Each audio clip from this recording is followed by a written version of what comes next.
लेकिन मायावती जी ने क्यों ऐसा डिसीजन लिया ये वो ही बता सकती हैं। हम सब उनका सम्मान करते हैं। 8,000 के 2-2 प्लेन है मोदी जी के पास, क्योंकि आप लोगों के सवालों से डरते हैं। ये आपकी दलील है मणिपुर न जाने के लिए। पूरी बात सुनिए, मगर शर्म की बात यह है, आपने दलील है, और शर्म की बात यह है कि केंद्र सरकार के खिलाफ नोटिस दिया। किसके जमाने में मणिपुर में आपसा लगा रहता था, 10-10 साल पॉकेट रहता था, वो सारी बातें सबको पता है। राम राज का मूल मंत्र क्या है? दैहिक दैविक भौतिक तापा, राम राज नहीं कहूं व्यापा। तो लोग सवाल पूछ रहे हैं कि राम राज की परिकल्पना क्या थी, जिस मर्यादा पुरुषोत्तम के नाम पर। आंशिक सत्य बोला है इन्होंने। कहा वोटर को हिंदू मुसलमान में नहीं देखते, 20% अपना है, 80 में टुकड़े करना है। एक कहावत होती है, हाथी को बांधना आसान है, खिलाना मुश्किल है। मगर सोचिए खाना कितना मुश्किल है। ये आधा दर्जन हाथी खा गए। कांग्रेस पार्टी अखिलेश वखिलेश और सपा को चिरकुट पार्टी बोल चुकी है। अखिलेश जी इनको चालू पार्टी बोल चुके हैं। दोस्तों नमस्कार, स्वागत है आप सभी का। आप देख रहे हैं एसके डिबेट। दोस्तों एक तरफ तो प्रधानमंत्री मोदी जी 22 जनवरी को अयोध्या में राम मंदिर में प्रभु श्री राम की प्राण प्रतिष्ठा करने वाले हैं, तो दूसरी तरफ राहुल गांधी भारत जोड़ो न्याय यात्रा निकाल रहे हैं और वो लगातार इस बात का दम भर रहे हैं कि इस बार इंडिया गठबंधन की सरकार बनेगी। प्रधानमंत्री मोदी जी आंध्र प्रदेश के दौरे पर हैं और राम राज्य क्या है इसको जनता के सामने रखा। उन्होंने बोला मेरे लिए राम राज्य सर्वोपरि है, हम सबको प्रभु श्री राम के जीवन से प्रेरणा मिलती है। उन्होंने यह भी बोला कि आज पूरा देश राममय हो गया है। मोदी जी के दौरे को बीजेपी के मिशन साउथ से जोड़कर देखा जा रहा है, क्योंकि इस बार बीजेपी ने 400 पार का नारा दिया है और अगर बीजेपी को 400 पार का किला भेदना है तो बीजेपी को साउथ में अच्छा परफॉर्म करना पड़ेगा। इस बात को बीजेपी का हर कार्यकर्ता और हर नेता जानता है। दूसरी तरफ यूपी की राजनीति में एक बड़ा सवाल कई महीनों से उठ रहा था कि क्या बीएसपी इंडी गठबंधन में शामिल होगी या नहीं। तो इस सवाल का जवाब खुद बीएसपी सुप्रीमो मायावती ने दे दिया है। उन्होंने अपने जन्मदिन के मौके पर साफ साफ बोल दिया है कि बीएसपी किसी भी गठबंधन में शामिल नहीं होगी। दोस्तों आज की डिबेट इन तमाम मुद्दों पर होने वाली है। बीजेपी की तरफ से सुधांशु त्रिवेदी जी हैं और सुप्रिया श्रीनेत कांग्रेस पार्टी की तरफ से हैं। दोस्तों वीडियो वो शानदार होने वाली है। आपसे अनुरोध है वीडियो को अंत तक जरूर देखें। वीडियो पसंद आए तो लाइक करें, शेयर करें, कमेंट करें और मेरे चैनल को सब्सक्राइब करें। चलो दोस्तों मेन डिबेट स्टार्ट करते हैं। चलिए शुरू करते हैं। अब सवाल यह है कि 80 सीटें यहां पर मायावती अगर अलग लड़ रही हैं दो लोगों की नाक की लड़ाई में, तो ये तो बहुत बड़ा लॉस है और बीजेपी के लिए उतना ही बड़ा गेन है। जहां तक बहन मायावती जी की बात है, मुझे लगता है कि हम सब उनका सम्मान करते हैं और आशा थी कि वो इस गठबंधन का हिस्सा बनेंगी। आशा थी कि वो समझेंगी कि इस समय लड़ाई क्या है। ये लड़ाई संविधान की है, ये बाबा साहेब के संविधान की है। ये लड़ाई शोषित वंचित दलितों आदिवासियों पिछड़े वर्ग की लड़ाई है, जिनको दरकिनार किया हुआ है भारतीय जनता पार्टी ने। वो समझेंगी कि जब महामहिम राष्ट्रपति जी को नहीं बुलाया जाता है बड़े बड़े फंक्शन में तो यह अवमानना है उस समाज की। लेकिन मायावती जी ने क्यों ऐसा डिसीजन लिया ये वो ही बता सकती हैं। हम सब उनका सम्मान करते हैं और मेरा अपना मानना यह है कि आज की जरूरत है एक साथ खड़े होकर मजबूती से मुस्तैदी से उन ताकतों से लड़ना जो संविधान पर लगातार हमला कर रही है। राहुल गांधी जी ने जो भारत जोड़ो न्याय यात्रा शुरू करी वो कहीं से भी कर सकते थे, लेकिन उन्होंने मणिपुर से शुरू करी।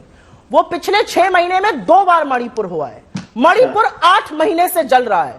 वहां की बेटियां, वहां की औरतें, वहां की माएं आंसू से रोती हैं और पूछती हैं कहां है इस देश का प्रधानमंत्री। क्या उनको हमारी फिक्र नहीं है? क्या वो आना नहीं चाहते? क्या हम इस देश का हिस्सा नहीं है?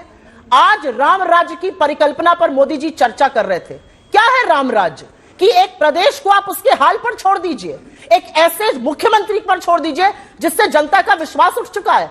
8,000 के 2-2 प्लेन है मोदी जी के पास, लेकिन एक बार मौका नहीं मिला कि 8 महीने में एक बार मणिपुर चले जाए। 10 साल प्रधानमंत्री रह चुके मोदी जी। 80 से ज्यादा प्रेस कॉन्फ्रेंस राहुल गांधी जी ने इस दौरान में कर दी, मोदी जी ने एक नहीं करी, क्योंकि आप लोगों के सवालों से डरते हैं जो सवाल पूछे ही नहीं जा रहे हैं। बंद करो हाथ जोड़ के। मैं आज 8 महीने हो गए मणिपुर की घटना को।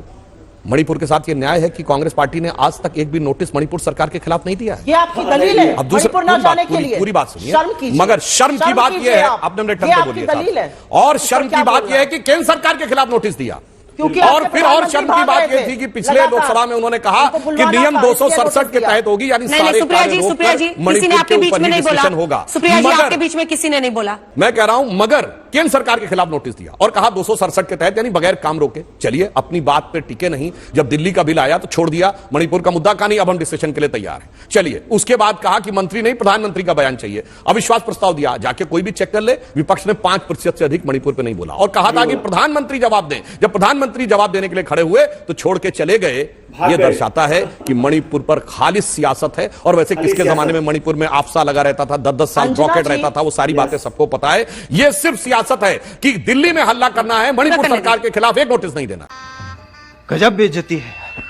आप तो देश को उस कगार पर ले आए कि 80 करोड़ लोगों को अगर आप फ्री का राशन ना दीजिए तो वो लोग भुखमरी से मर जाएं। और ये मेरा डेटा नहीं है, ये सरकार का डेटा है। सरकार का ही डेटा ये कहता है कि आपकी अर्थव्यवस्था ने इस तरह से चरमरा गई कि real rate of economic growth collapse कर चुकी है और महंगाई जो है वो 6% के आसपास है। यूपीए की बात छोड़ दीजिए, अपने ही पहले से कंपेयर कर लीजिए तो डूब चुकी अर्थव्यवस्था अगर ना डूबती तो 80 करोड़ लोगों को आपको फ्री का राशन ना देना पड़ता। झूठ बोलते वक्त, आंकड़े कोट करते वक्त थोड़ी सी बुद्धि, थोड़ी सी अगर प्राग्मेटिज्म बात करी जाए तो अच्छा रहेगा।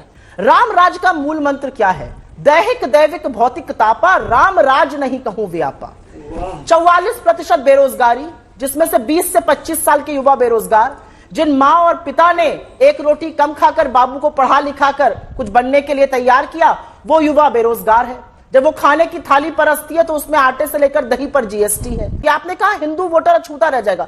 मेरे लिए वोटर ना हिंदू है, ना मुसलमान है, ना सिख है, ना ईसाई है। मेरे लिए वोटर हिंदुस्तान का वोटर है और वो मूल मुद्दों से परेशान है और वो परिवर्तन चाहता है।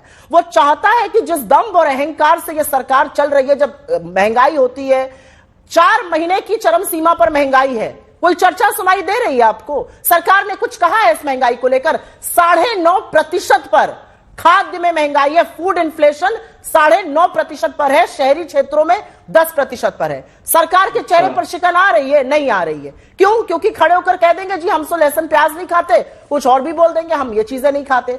9.5% फूड इन्फ्लेशन, कंजम्पशन आधा हो गया है, मतलब लोग उपभोग कम कर रहे हैं। ये सब क्या दिखाता है? ये सब दिखाता है कि लोग परेशान हैं बेरोजगारी से, महंगाई से, आर्थिक असमानता से। लोग परेशान हैं महिला अपराध से। आईआईटी बीएचयू में अगर आपके गुर्गे पकड़े जाते हैं तो लोग सवाल पूछ रहे हैं कि रामराज की परिकल्पना क्या थी? जिस मर्यादा पुरुषोत्तम के नाम पर आप बात करते हैं, वो मर्यादा पुरुषोत्तम के सामने आप कैसे सिर झुका के खड़े होते हैं? जिस मर्यादा पुरुषोत्तम की आप बात करते हैं वो राम तो सबके हैं, कोई आपकी ना बपौती है ना आपका आधिपत्य है राम पर। रुको जरा, सबर करो। मैं संक्षेप में जवाब देता हूं। उन्होंने महंगाई की बात कही तो मैं कहता हूं चेक कर ले कोई भी जाके। उनके 10 साल में औसत महंगाई की दर रही है 8.2%। हमारे पिछले 9.5 साल में औसत महंगाई की दर रही है 5.1%। आज के समय में दुनिया में कोई ऐसा देश नहीं है G20 कंट्री में जहां महंगाई हमसे ज्यादा हो, जहां पे महंगाई की दर हमसे कम हो और विकास की दर हमसे ज्यादा हो। तो हम महंगाई और विकास की दर में इस समय वर्तमान चुनौतीपूर्ण परिस्थितियों में, इन्होंने कहा कंजम्पशन कम हो रहा है, तो अभी का डाटा है कि पिछले साल में भारतीयों में 41 लाख 4 व्हीलर्स खरीदे, 41 लाख। कंजम्पशन कम होता दिखाई पड़ रहा है। हवाई यात्रा में भारी वृद्धि हुई है, कंजम्पशन कम होता दिखाई पड़ रहा है। और जो मकान खरीदे गए पिछली बार की तुलना में वो 24% ज्यादा है। सामान्य मकान, जो लग्जरी मकान कहते हैं कि जिनकी 1.5-2 करोड़ से ऊपर की कीमत होती है, उसमें 31% की वृद्धि हुई है। रोजगार की बात करते हैं कि जब इनकी सरकार थी उस समय 11 crore EPFO, employee provident fund scheme के खाते थे, अब 27 करोड़ हैं। तो 16 करोड़ कोई ऐसा तो नहीं अपने आप किसी ने खाता खुलवा दिया और उसमें उसका नियोक्ता पैसा भी डालने लगा। हाँ, और एक बात और कह दूं, चलिए तो उसका जवाब था। आपने कहा हिंदू वोटर की चिंता नहीं, बिल्कुल सही बात है। इनको हिंदू वोटर थोड़ी चिंता है। इन्होंने बिल्कुल अच्छी बात बोली है कि ये आंशिक सत्य बोला है। इन्होंने कहा वोटर को हिंदू मुसलमान में नहीं देखते, वोटर को हिंदू में नहीं देखते, क्योंकि हिंदू में अगड़ा पिछड़ा करना है, उत्तर दक्षिण करना है, तमिल हिंदी कर लेना है, बड़े आराम से कर लेंगे। इनका तो बहुत साफ सिद्धांत है, इनको हिंदू वोटर की चिंता नहीं करनी है। 20% अपना है, 80 में टुकड़े करना है। क्या बात है सर, क्या बात है सर। मगर मलूक नागर जी का भी दर्द समझा जा सकता है कांग्रेस पार्टी के लिए। राजस्थान में 6 विधायक बहुजन समाज पार्टी के, इनके 97 एमएलए पिछली बार जीत के आए थे 2018 में, 6 बसपा के समर्थन कर रहे थे। साहब एक कहावत होती है, हाथी को बांधना आसान है, खिलाना मुश्किल है, मगर सोचिए खाना कितना मुश्किल है। ये आधा दर्जन हाथी खा गए। वो लोग बेचारे कहते रहे हम तो बिना शर्त समर्थन दे रहे हैं, हमारी पार्टी क्यों गड़प कर ली। तो भैया एक तरफ वो बैठे हैं जिन्होंने की उनको पर लोकसभा में बैठाने की व्यवस्था की थी, एक तरफ वो बैठे हैं जो पार्टी पूरी गड़प कर जा रहे थे। तो मुझे लगता है कि बसपा को यह लग रहा होगा किसको लाऊं जवाबे सनम में, कोई नजरों में जचता नहीं है, इस कदर धोखे खाए हैं हमने, अब तो होता भरोसा नहीं। सुधांशु जी, एसपी और बीएसपी और कांग्रेस वहां पे भिड़ी रहे यहाँ उत्तर प्रदेश में, ये तो आपको सूट ही करता है, क्यों?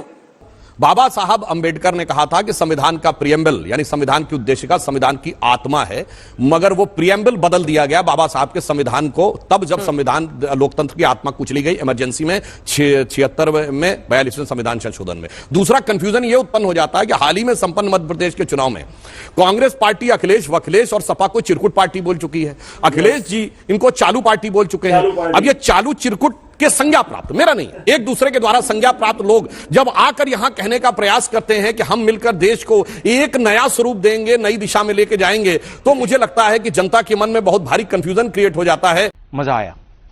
देखा दोस्तों, आपने सुप्रिया श्रीनेत और सुधांशु त्रिवेदी जी को सुना, आप किसकी बात से सहमत हैं? जहां सुप्रिया श्रीनेत ने महंगाई को लेकर, बेरोजगारी को लेकर, मणिपुर को लेकर मोदी सरकार पर सवाल खड़े किए, उनके सभी सवालों के जवाब सुधांशु त्रिवेदी जी ने आंकड़ों के आधार पर और तथ्यों के आधार पर दिए। दोस्तों, आपका वीडियो के बारे में क्या कहना है कमेंट सेक्शन में कमेंट करके बताएं, और अगर वीडियो पसंद आई हो तो लाइक करें, शेयर करें, कमेंट करें और मेरे चैनल को सब्सक्राइब करें। चलो दोस्तों, मिलते हैं अगली वीडियो में। जय हिंद, वंदे मातरम, जय श्री राम।